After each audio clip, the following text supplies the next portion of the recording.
हाम्रोतिर चाहिँ गाउँघरमा मिसिन लाउने छैन, हातले बिटा कुट्छ हो धान निकाल्ने। हेलो एभ्रिवान, स्वागत छ तपाईँहरूलाई फेरि मेरो अर्को नयाँ भिडियोमा। आज चाहिँ हाम्रो बिटाको दिन, धान कुट्ने दिन है। 2 दिन लगातार धान कुटेर अहिले आज लास्ट दिन हो। अनि सेकेन्ड टाइम हो यो चाहिँ। फर्स्ट टाइम चाहिँ अस्ति खत्म भइरहेको थियो, यो सेकेन्ड टाइम हो। हामी चाहिँ खाजा पानीतिर लाग्यौँ, हामी जेठानी देउरानी। आज दिउँसो खाजा चाहिँ अब गाउँघरमा मकै दिने सल्लाह गऱ्यौँ र मकै दिउँ हामीहरूले चाहिँ।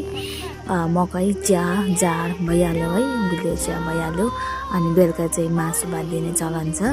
सो मैले चाहिँ चिकन बनाउँदैछु भने यता भाइले चाहिँ हाँसको मासु काट्दैछ अनि देउरानीले पकाउँछ हाँसको मासु चाहिँ। अनि म यसो बाहिर गएको, भाइले कुन्यु लाउँदै रहेछ।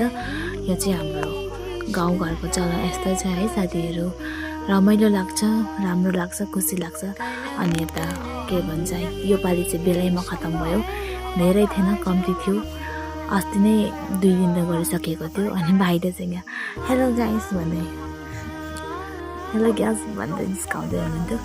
सो अनि यहाँ यसरी बताउने गर्छ। मैले पनि फर्स्ट टाइम देखेको, बिहे गरेपछि मैले देखेको थिएन। यहीँ गाउँघरमा आएर देखियो कि नियम कस्तो के हुँदो रहेछ भनेर। अब गाउँघरमा यस्तै हो सब्जी। यो चाहिँ हाँसको मासु, मैले चिकन अघि देखाएँ। अनि कलेजाको चटनी छ साथीहरू, सिम्पल छ त मिठो थियो, ठिकै थियो। अब गाउँघरमा यस्तै त हो नि। यो चाहिँ खाना रहेको छ। अनि सबैजनालाई खाना दिइसकेपछि यता धान तन्काउने कुरा पनि गऱ्यौँ, सल्लाह पनि हुँदै थियो साथीहरू। यस्तो हुँदो रहेछ नियम चाहिँ, मलाई थाहा थिएन। बिहे गरेर आइसकेपछि थाहा पाइयो। यहाँ चाहिँ खोइ पनि के गरेको थाहा छैन, तर नियम चाहिँ नियम अरे। धुप लाउनु पर्छ अरे भनेर भाइले चाहिँ धुप लाउँदैछ। थाहा थिएन, मलाई देखेको थिएन साथीहरू। बिहे गरेर आएर देखियो यहीँ बस्तीमा यस्तो गर्दो रहेछ। यो चाहिँ एक्चुअली टिनहरू बजाउँदै घुम्नुपर्छ अरे भन्थ्यो, तर 2 जनाले टिन होइन खरेटोले भाइलाई पछाडि कुद्दै थियो।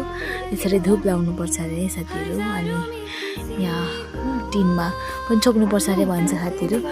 अन्त अब यहाँ चाहिँ हामीहरू सबैजना मिलेर हेरेर, लाइट पनि थिएन साथीहरू। कति बोरा जस्तो आउने रहेछ, सबैले गेस गरौँ, आफ्नो विचार हो, आफ्नो विचार गरौँ भन्दै भनिन्थ्यो।